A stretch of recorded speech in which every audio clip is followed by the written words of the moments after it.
Kira dibuka dan dinyalakan.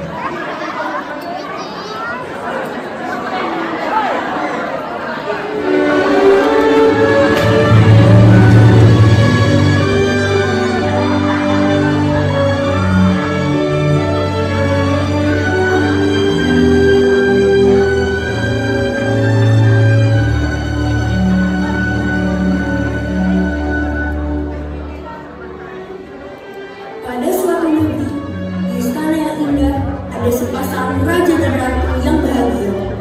Mereka dikaruniai anak perempuan yang cantik bernama Putri Jelitani. Namun, sang ratu meninggal dunia saat melahirkan Putri Jelitani.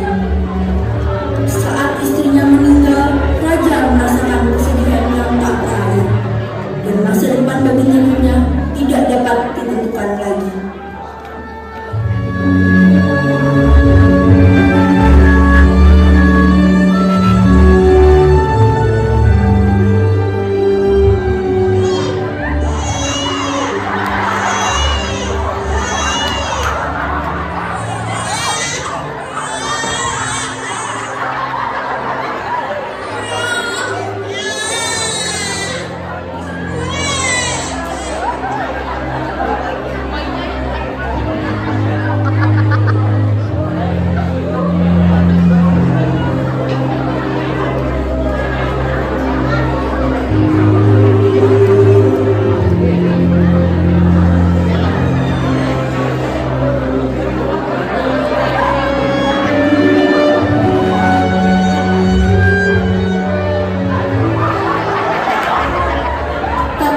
Untung saja ada putrinya yang akan menemaninya di masa tua nanti.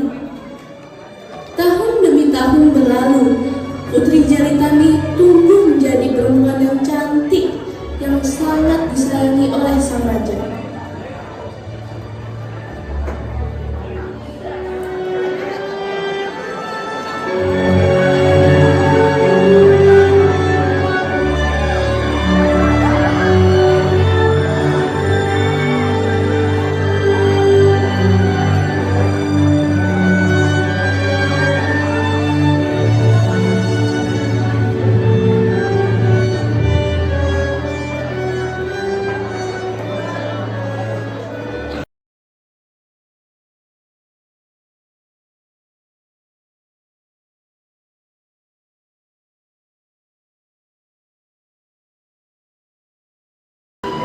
Pada beberapa saat setelah kelahiran Putri Jelitani, negeri yang dipimpin oleh sang raja secara perlahan memasuki kemarau yang sepertinya tak ada akhirnya.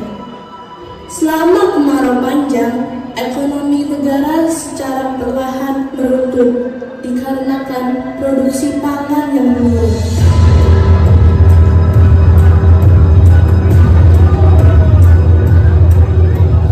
Wahai Raja, musim kemarau ini sudah berlangsung bertahun-tahun dan pangan kami sangat menipis. Iya, wahai Raja, di kondisi seperti ini kita sulit menanamkan pangan untuk hutan kita sehari-hari ini. Mohon tolong bersabar rakyatku, saya sedang mencoba untuk melakukan yang terbaik untuk negeri ini. Lalu, mengapa engkau tak melakukan apapun? Sudah bertahun-tahun dan engkau sebagai raja kita tidak melakukan apapun. Apakah engkau sudah lihat? Mohon tolong bersabar.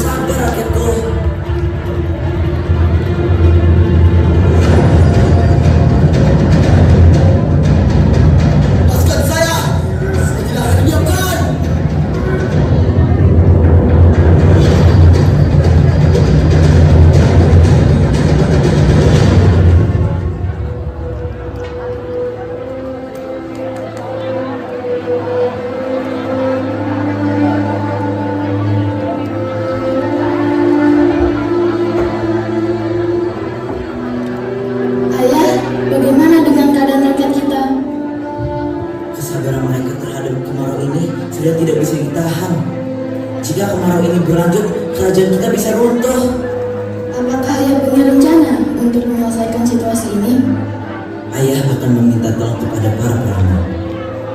Ayah, apakah engkau yakin? Anakku, apakah kamu bisa pikirkan pilihan yang lain? Karena rakyat sudah sangat mengamuk dan ayah sudah tidak punya pilihan lain. Tapi, Tidak ada pilihan lain, putriku. baiklah ayah. Patik, tolong carikan peramal yang dapat dipercaya untuk menghentikan kemarau ini. Siap, Yang Mulia.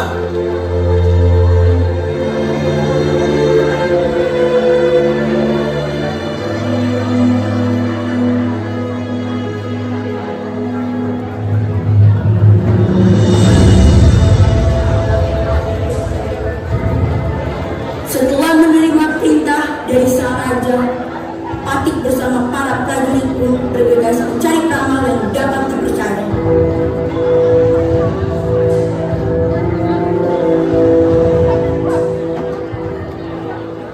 Peramal, apakah kau memiliki cara untuk mengakhiri kemarau panjang ini? Oh tentu saja Patik, akan tetapi harus dengan pembayaran. Jika boleh saya tahu, bayaran apa yang kau maksud? Dengan sebungkus emas dan sebungkus berlian saja. Ini mahal banget. Komandan, tidak ada pilihan lain. Kayak ada pilihan lain aja. Baiklah, saya terima tawaranmu. Baiklah Patik.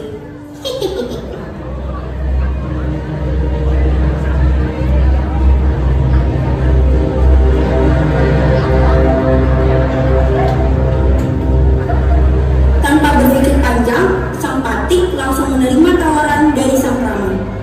Akan tetapi, tanpa diketahui Patik, sang peramal hanyalah seorang pembohong. Patik pun langsung memberitahu raja tentang bayaran yang diminta oleh peramal itu. Lalu, sang raja pun langsung menyetujui bayaran itu. Tetapi, saat Patik memberi sebungkus emas, peramal itu tidak meramal apa-apa. Peramal itu malah mengambil sebungkus emas itu untuk dirinya sendiri dan lari kabur dari sang Patik.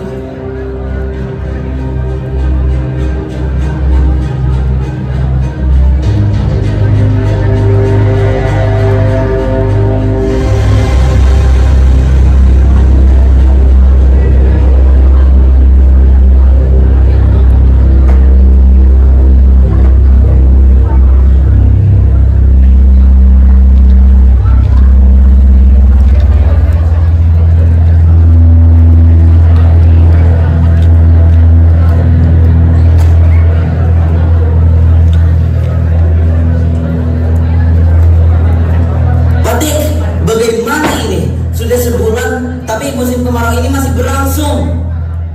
Sepertinya kita telah ditipu, wahai raja. Bagaimana ini? Pakai nego-nego segala lagi.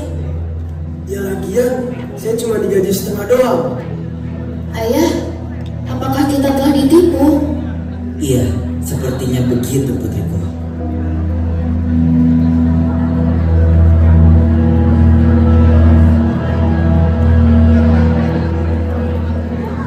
Sang raja sangatlah bingung karena musim kemarau ini masih berlanjut. Putri Jelitali pun sangat khawatir melihat ayahnya yang sangat kebingungan.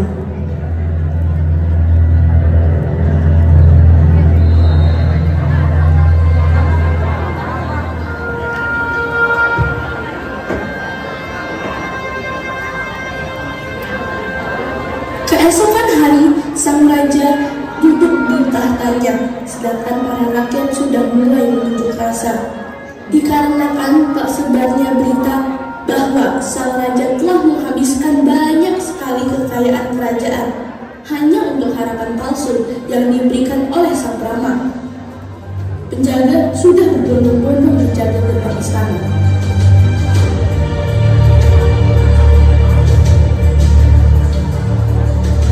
Raja, para rakyat sudah tidak dapat menerima keputusan yang terjadi kemarin. Sepertinya mereka akan memberontak. Baiklah, saya akan coba untuk menenangkan mereka.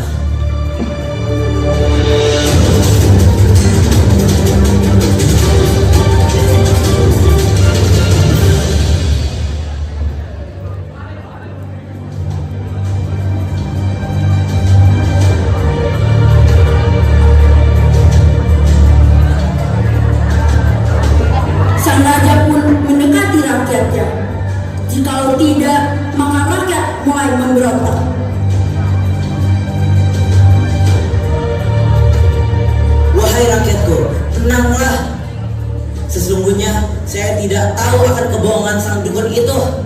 Dan saya meminta maaf atas kelalaian saya. Lalu, mengapa engkau langsung membayar sang penipu itu? Tenanglah rakyatku. Saya hanya ingin melakukan yang terbaik untuk negeri ini. Dengan menghabiskan kekayaan negara ke seorang pembohong? Memboros! Negeri ini akan runtuh jika kau tidak melakukan apa-apa. Engkau tak pantas sebagai raja kita. Lengserkan raja! Lengserkan raja! Lengserkan raja.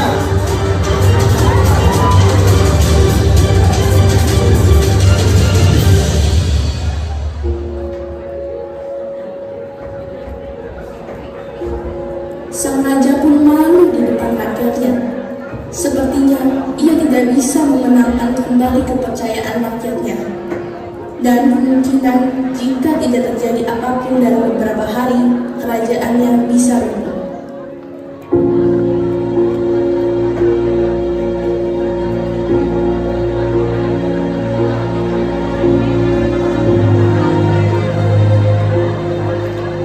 Wahai putriku, apakah engkau tahu cara mengatasi masalah ini? Karena berlian dan emas hampir habis karena kita telah ditipu. Ayah, selama ini ayah terlalu menggantungkan diri kepada peramal atau yang katanya orang sakti itu. Jadi, ayahmu harus bagaimana menyikapi masalah ini? Ayah, hanya Tuhan yang Maha Kuasa yang bisa menurunkan hujan. Sebaiknya kita tidak boleh berputus asa meminta pertolongan Tuhan.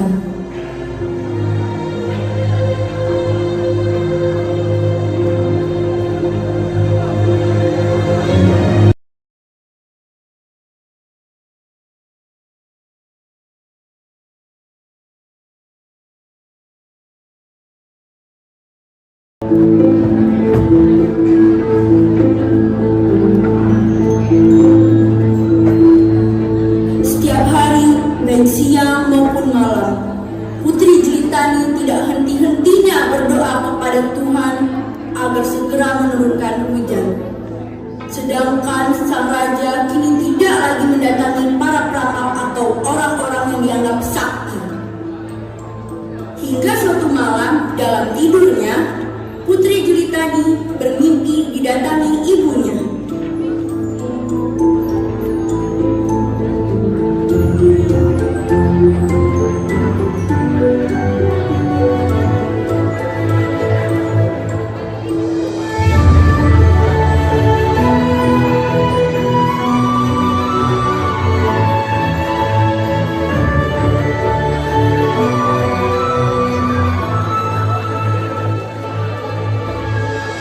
Putriku, Ibunda, kekeringan yang melanda negeri kita, tetapi ini bisa berakhir jika ada seorang gadis yang bersedia mengorbankan dirinya dengan menceburkan dirinya ke danau.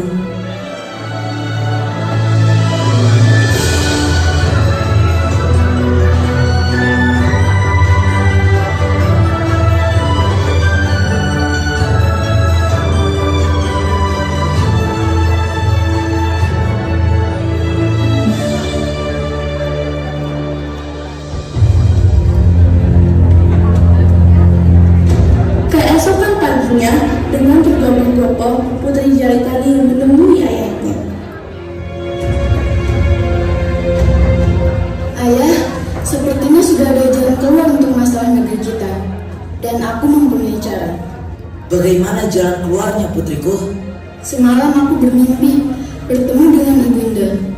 Beliau mengatakan bahwa cara untuk mengatasi kekeringan di negeri kita harus ada seorang gadis yang rela berkorban diceburkan ke dalam laut.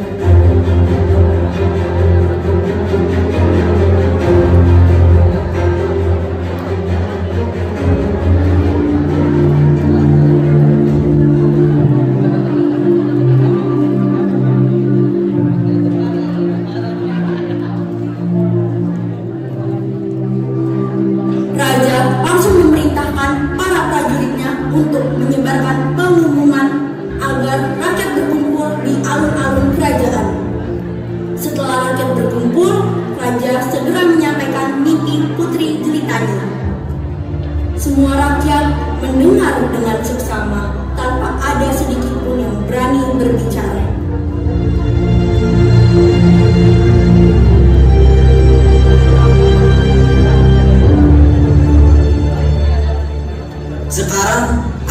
gadis di antara kalian yang bersedia berkorban demi negeri ini? Hanya ada keheningan. Tidak satupun yang menjawab hingga terdengar suara seorang gadis. Aku bersedia. Ayah, aku bersedia mengorbankan diriku demi negeri ini. Putriku, Ayah, lihatlah mereka itu, rakyat kita. Kelak, aku akan memimpin negeri ini. Sudah seharusnya pemimpin berkorban demi rakyatnya, bukan sebaliknya.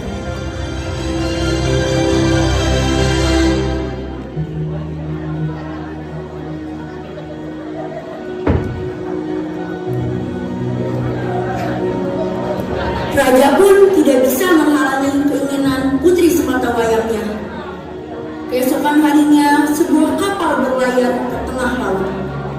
Putri Jelitani bersiap untuk melompat ke dalam laut.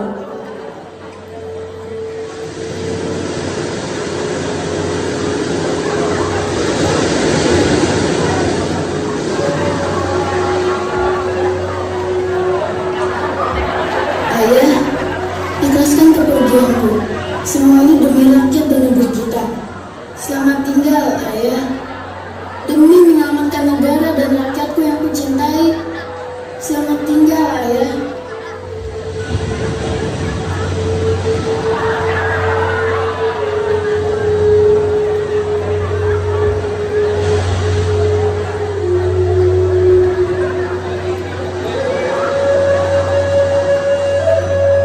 Tidak lama setelah putri menceburkan dirinya ke dalam laut, awan hitam dan suara petir pun bergemuruh di langit. Hujan deras pun mengguyur negeri yang selama belasan tahun dilanda kekeringan. Cip, coba lihat ke arah sana. Wah, iya, hujannya deras sekali. Syakira, Kinanti, sini deh lihat. Alhamdulillah, sangat deh. Wah, iya, hujannya sedang turun. Alhamdulillah. Alhamdulillah, akhirnya hujan. Sore, hujan turun lagi. Nak, jangan lari-lari, nak. Hujan. Yeay. Sungai, kebun, dan sawah-sawah kembali tergenang air. Negeri yang telah lama dilanda kekeringan itu kembali subur. Air sungai kembali mengalir, serta penuh dengan ikan. Ketika rakyat berbahagia, sang raja mengalami kesedihan yang tak terhingga. Sekarang tak ada yang tersisa. Satu-satunya putri yang ia miliki telah wafat.